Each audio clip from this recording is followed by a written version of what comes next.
If God asked you to give up the thing that you love the most in this world, would you do it?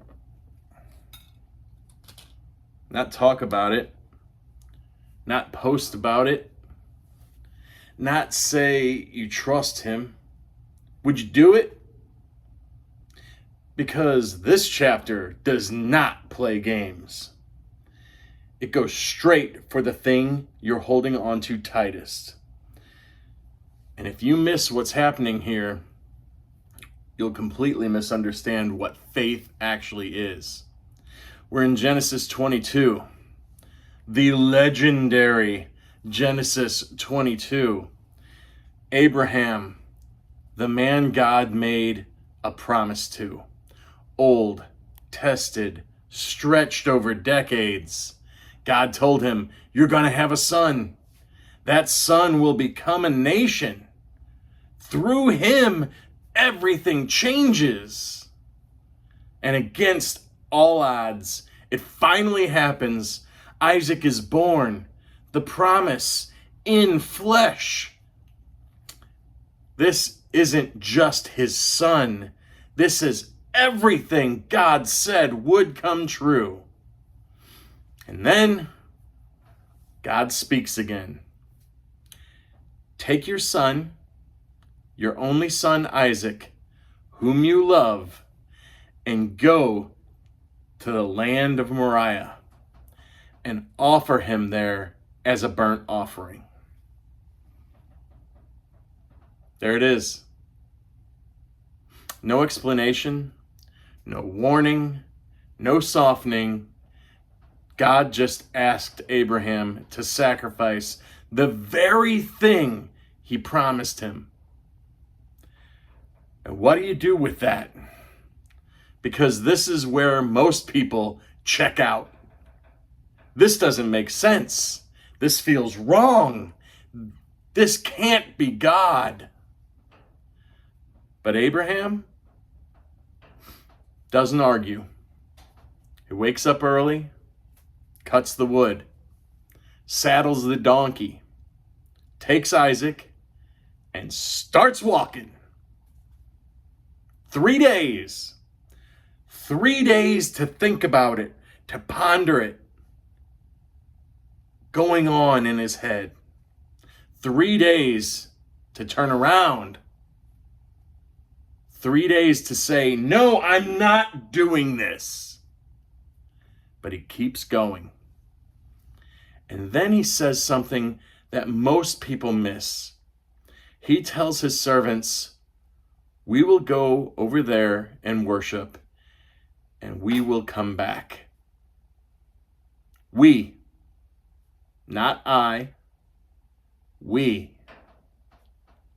Somewhere in Abraham's mind, he believes God will still keep his promise, even if it looks impossible, even if it looks like death. They reach the place. Abraham puts the wood on Isaac's back. The wood on his back. He carries the fire and the knife, and Isaac asks the question. The question that should stop everything. "Father, we have the fire and the wood, but where is the lamb for the burnt offering?" And Abraham says, God will provide for himself the lamb.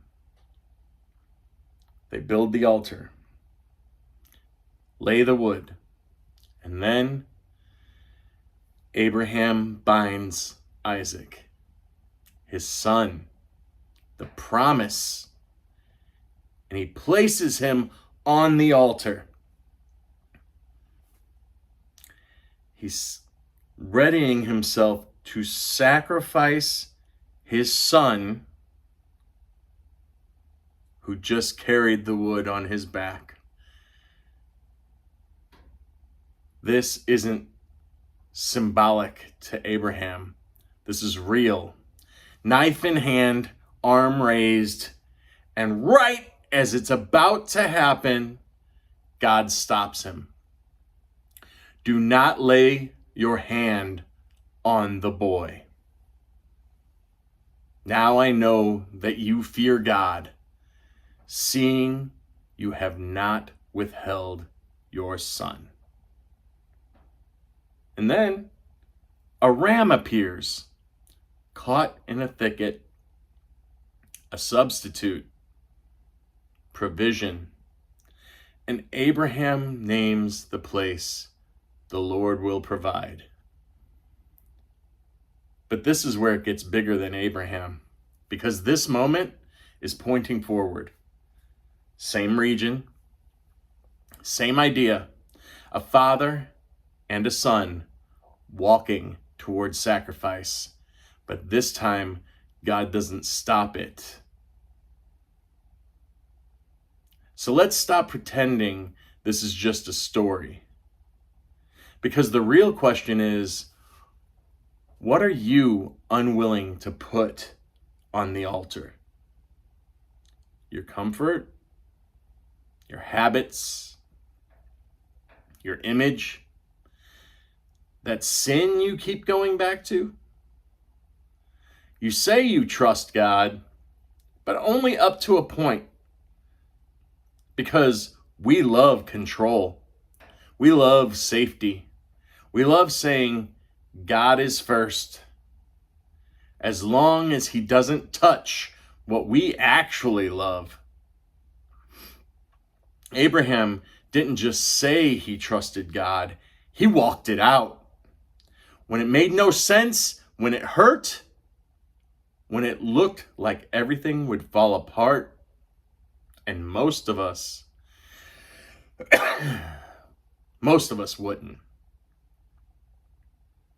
This chapter reveals something uncomfortable. God doesn't just want your words. He wants your trust. Real trust. The kind that holds nothing back. And it reveals something about us. We want the promise without surrender. We want the blessing without the obedience. We want God without giving him everything. But that's not faith. So what does this say about you? Look at yourself. What does this say about you? Where do you draw the line with God? And what would happen if he asked you to cross it? Because one day you might face a moment where trusting him costs you something real. And in that moment, you'll find out if your faith is words or truth. May the truth set us all free.